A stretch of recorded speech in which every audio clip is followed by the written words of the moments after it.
you can see my slide. Thank you, Elizabeth, for joining. Elizabeth Boateng says here from Lagos. Thank you so much, Elizabeth, for joining. It's always a pleasure to have you join the Winning Africa to show. And I must really say that Olivia Boateng has always been very consistent. She's a regular, face on the Winning Africa Talk Show, and it's always a pleasure having you. All right, so if you're just joining, this is the Winning Africa Talk Show, and we're talking about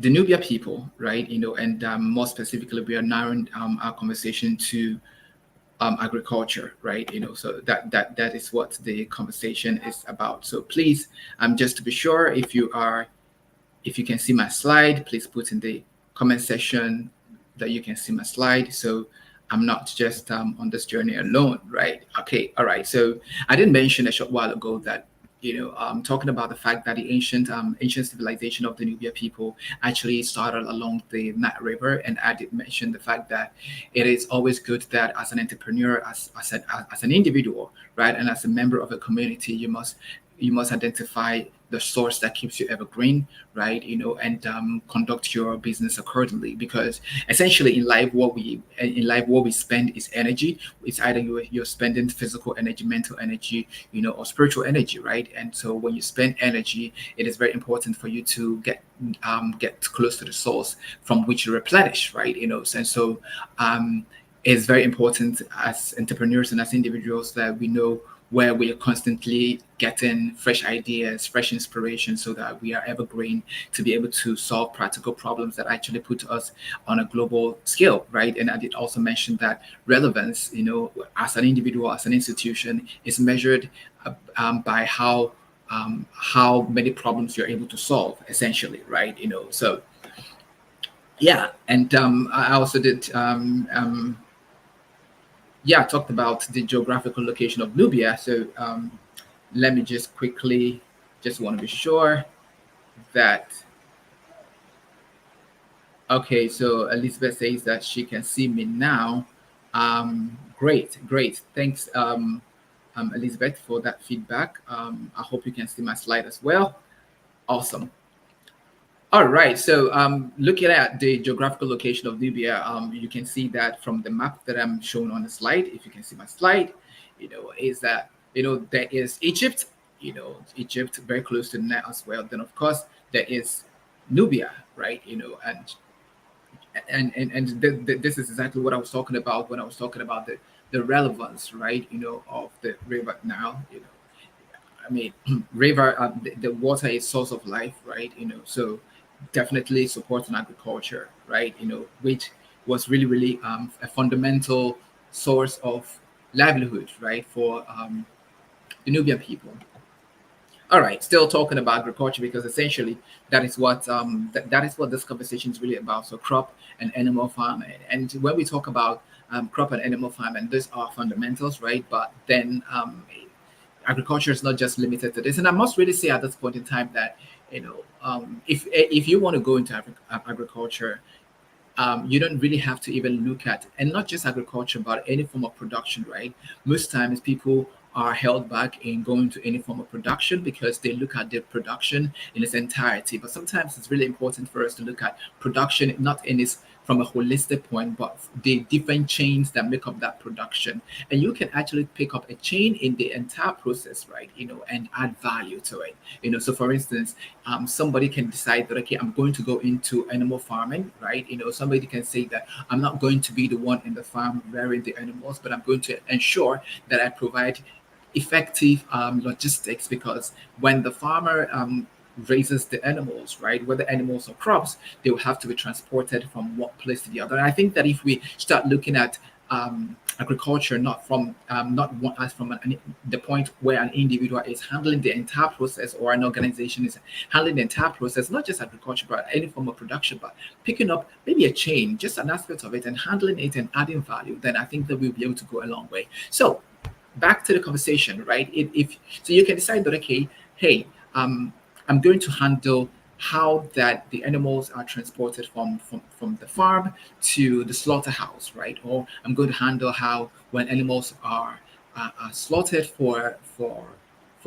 their meat, I'm going to ensure that it gets to the different markets, right? Or you say that, okay, I'm going to ensure that I provide the right refrigeration to ensure that, okay, the meat is well refrigerated and it's kept for a longer period of time, and of course, because it's kept for a longer period of time, there will be there will be that constant supply, right, which will help to kind of avoid scarcity, because when people consume the products that the farmers produce,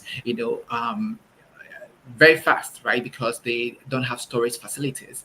Then before you know it, we're back to a point of scarcity and the prices go up, right? So agriculture is really broad, and just like any form of production, and it's very important that, okay, if you can handle the entire process, pick up just an aspect of it and add value, right? So back to the story of the Nubia people, which is of course what we're talking about. So agriculture, it's one thing that they were really into, and they were good for. They were really, really good at it because, one, fundamentally because they were close to the river Nile, and you can see that their cows were feeding well because the ground was given the best, because of proximity to water, and the chain continues, right? Good soil, good crops, good cattle, because the cattle will have to like feed on the crops, right? So you can see, yeah, and I must really say that, okay, looking at the picture about the crops, right?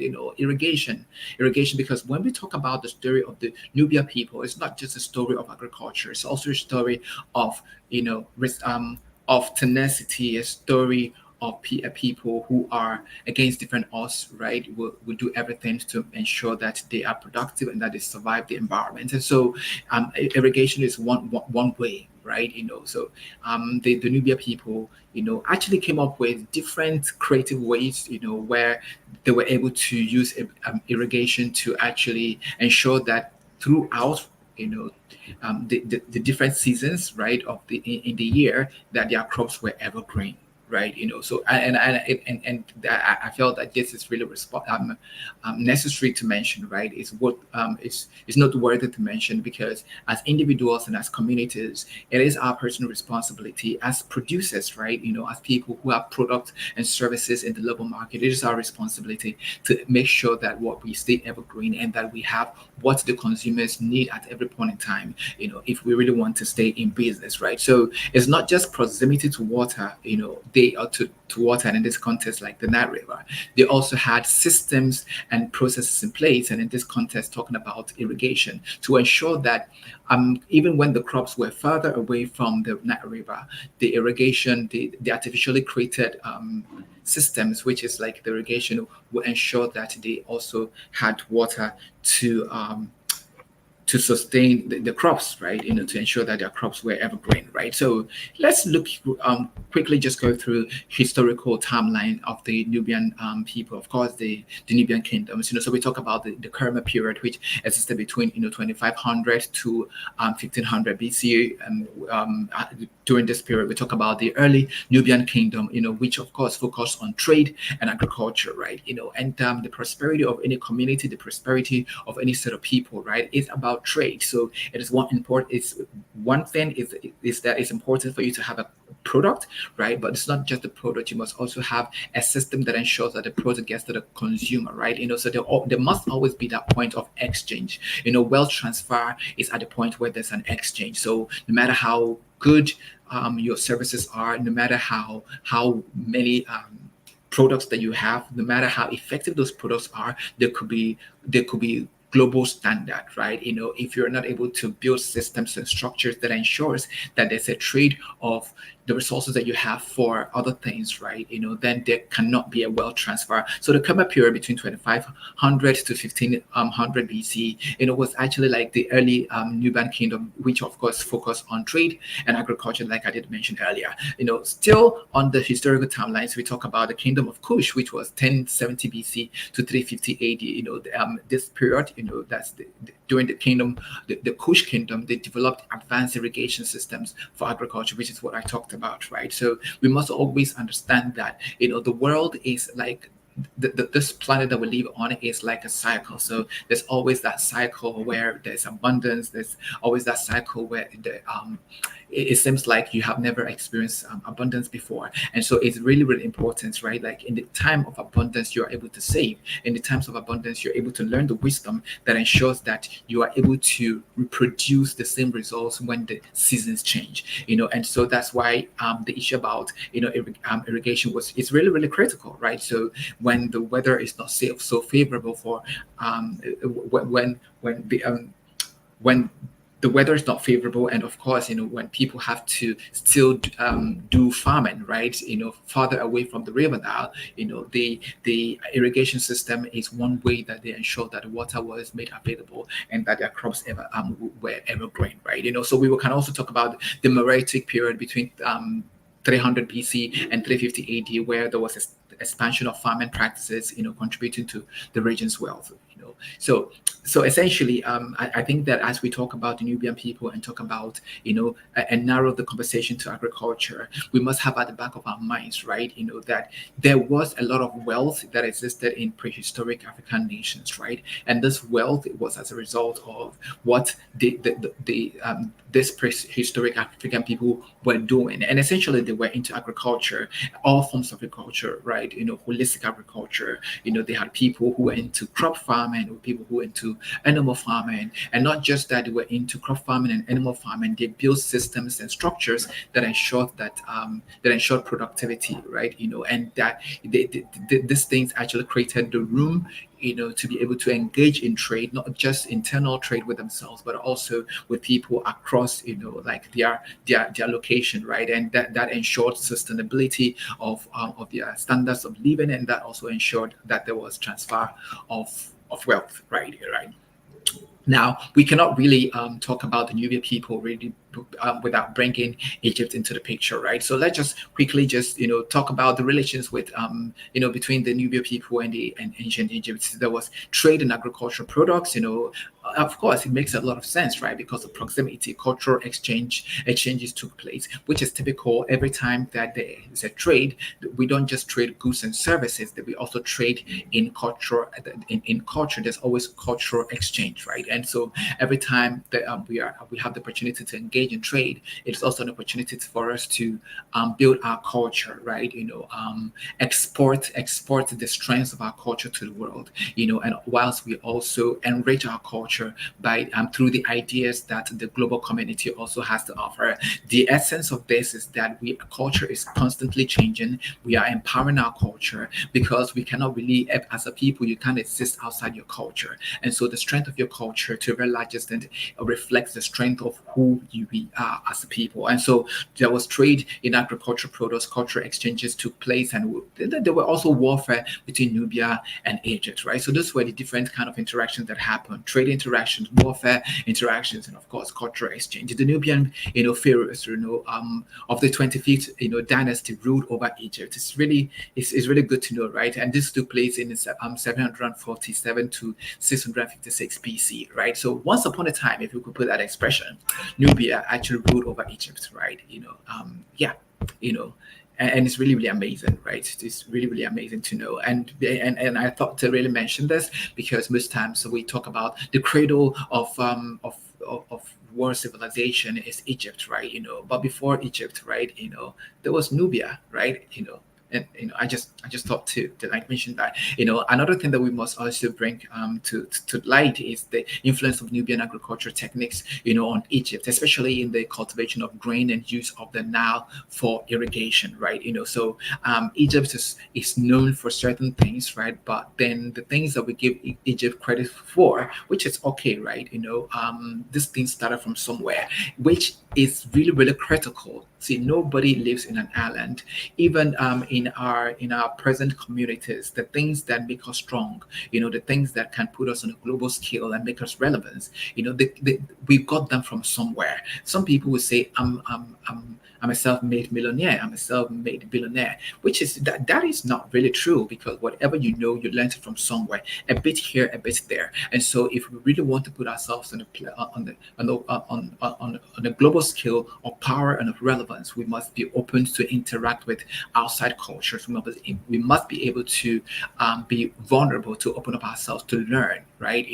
As we learn, we pick from here, we pick from there, we enrich ourselves, and as we enrich ourselves, we are in a better position to solve the critical problems that plague our world. And as we solve problems, the leadership in us will begin to emerge, right? And I think that those are some of the things that happen that actually influence the Egyptian community and actually place them on in a good sense, right, on the global in the world map and in the global world and the problems that they were able to solve, right? So let's if you are looking at my screen and my slide, you can see the pyramids of Nubia. We are, I mean, for a very long time, right? I had only been hearing about the pyramids of Egypt, but it's really nice to know that we also have the pyramids, right, of Nubia. And the pyramids of Nubia actually, it will shock you to know, existed before even the pyramids of Egypt. Yeah. And I'll quickly just go through this, right? When we talk about the pyramids of Nubia, did you know that there were like far more pyramids in Sudan than in Egypt? In fact, there are more than 250 of the pyramids, of the pyramids. We talk about Meroe, the final capital of the Kushite kingdom, is the largest pyramid field in history. While the iconic pyramids of Giza were built around like 2500 BCE, the Sudanese pyramids go back to the Nubian pharaohs, right? So when we even talk about the pharaohs, right, we usually talk about the pharaohs of Egypt, but then pharaohs existed in Nubia before we even started talking about the pharaohs of Egypt as well. So the Nubian pharaohs of about the 25th, like dynasty, who revived the tradition of building, pyramids, first at El Kuru, which actually existed between like 890 to between 890 to 860 BCE. Then Nuri, like then of course there was Nuri, which founded like 680 to 669 BCE, and finally at Meroe, between 270 BCE to 320 ACU, over 2,000 years after the first Egyptian pyramids were constructed. So it's really the point here with all the numbers and the historical, details, right, is to establish the fact that the pyramids that Egypt is known for really existed even long before the first pyramids in Egypt were built, right? And that further, buttresses that kind of further substantiates the fact that whatever exists now existed then and existed in one way or the other. And if there's nothing new under the sun, right? What we call new existed before, and it seems like it is new to us because most times we are not in tune with history, so we don't know where these things first existed, right? So it's really good to know first occurrences, and the only way we can actually know this is when we're able to go back into history, which of course is what we're doing, more particularly on the Humanity Africa Talk Show, right? So let's talk about the Nubian culture. But before we go right into the Nubian culture, I would like to see what is going on in the comment section. Okay. Oh yeah, so I think this reflection to when I was asking whether you could see me. Elizabeth Watson says that yes, you could see me. Tech Ford. Thank you, Tech Ford. Tech Ford says good evening. Yeah, great to have you on this show, Tech Ford. Good evening as well. I have Antonia Tanya from Nigeria. Antonia Coyote from Nigeria. It's really good to have you, Tonia. Thanks for coming to the show and establishing your presence, in the comment section. Great to have you. I have Uche Upo, Uchena from Ghana. So Uchena is in Ghana. Uchena, thank you for joining. It's really great to have you join this conversation this evening. All right. So that is what is going on in the comment section. All right. So let's go back to what we're talking about, right? And essentially we're talking about taking a journey, right? To let's just briefly look at the Nubian culture. Like culture is very important because our identity is actually embedded in culture, right? And I think that we must also give credit to the Nubian people and how that, after the even invasion of the Arabs, they were able to come together, around the Nile, the Nile, river to still form a community and to have an identity, right? So when we talk about culture, we have to talk about language. We don't just talk about, we can't talk about culture without talking about language, right? Because language is the means by which we express our culture. We can also talk about culture, without talking about, religion. We can't talk about culture without talking about our art, and our dressing, as it were. So more particularly, when talking about language, we talk about the Nubian languages. Basically, we have the Nubian Meretic script. And those were the languages, right? And even till modern day, right? They still speak the Nubian language. Then, of course, we are particularly discussing agriculture, right? And I know that I've actually said, I think a bit, about agriculture, right? But agriculture is not just what they were doing. It was so integrated into the system that it was part of their culture. So they were into like skilled. They were the Nubian people were actually like skilled in crop cultivation along the Nile. They produced wheat, barley, sorghum, and livestock, right? Which of course served as the basis for economic exchange, right? And I did mention earlier that that was a very great way for wealth transfer. When we talk about religion, right? The Nubian people were indigenous, like most African,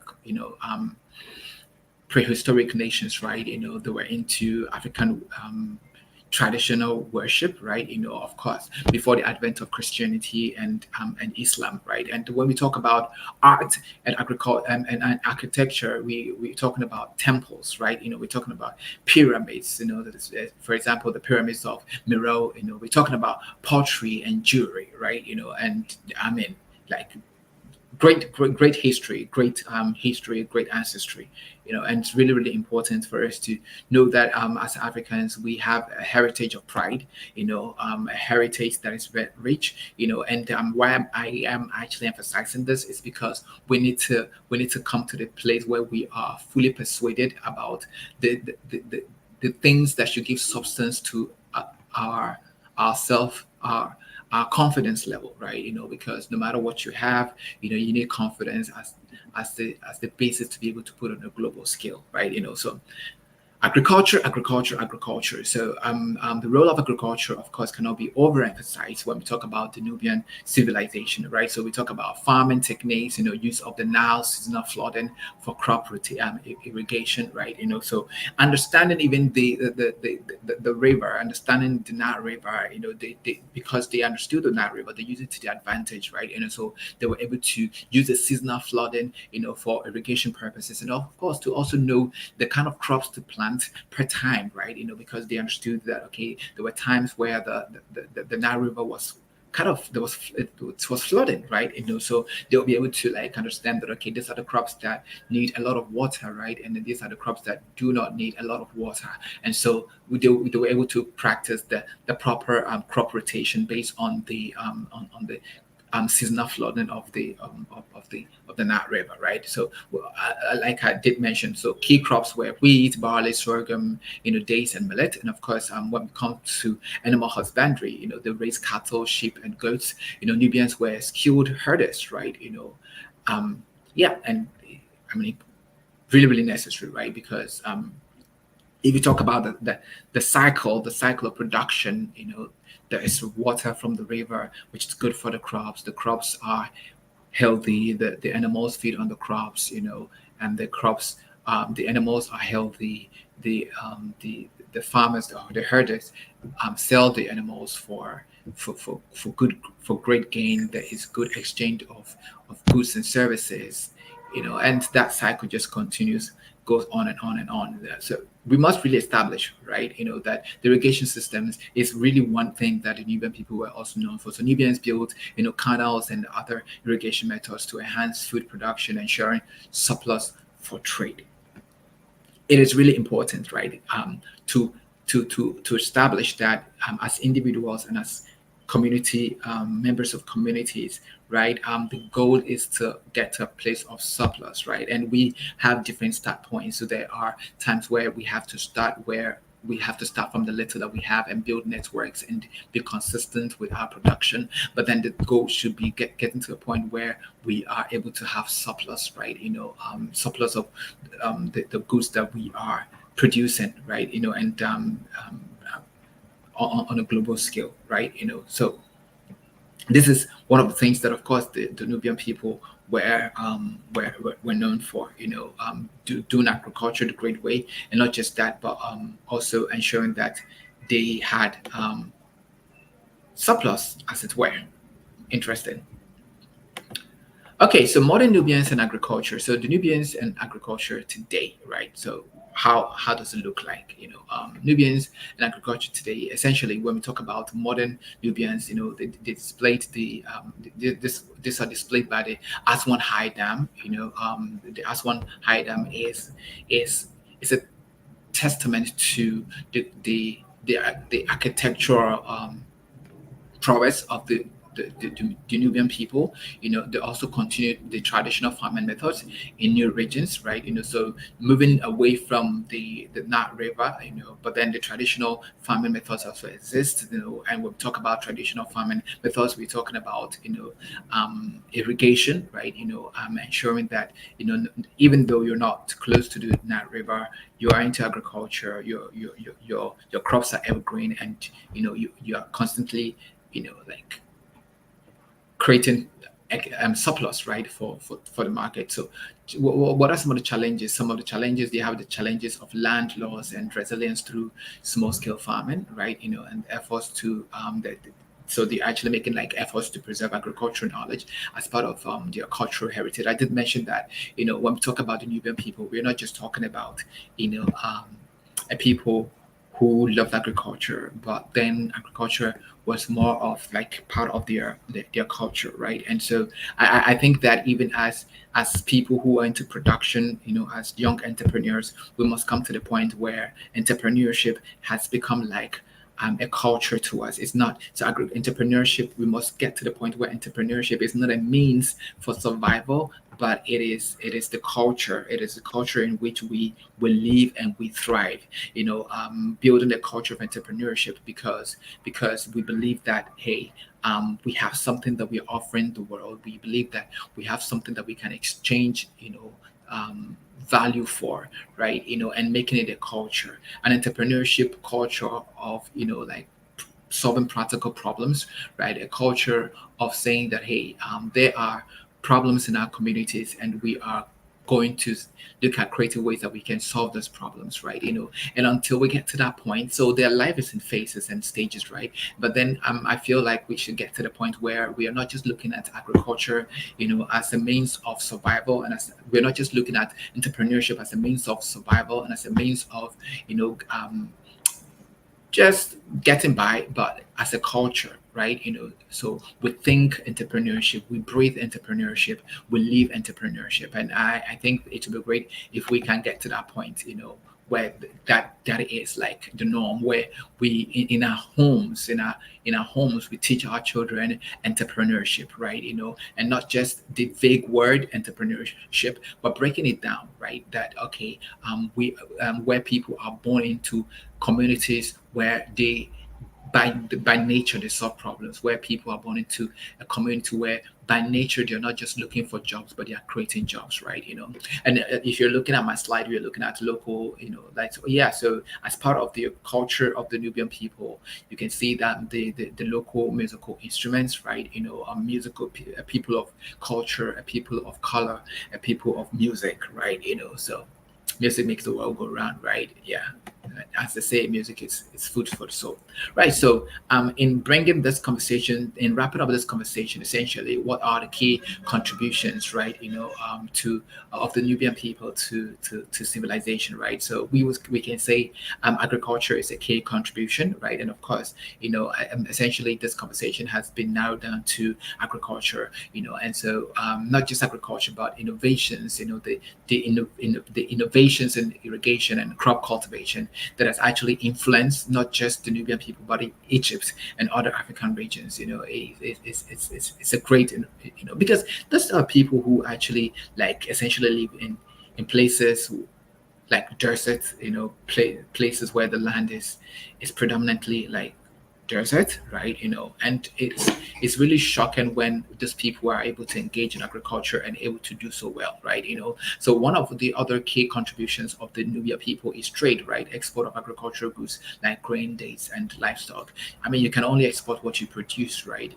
Like you can only export what you are able to produce, and so we must come to the point where we are constantly producing. Of course, then there's the architecture and military. So pyramids, when we talk about the pyramids, right? It's one thing.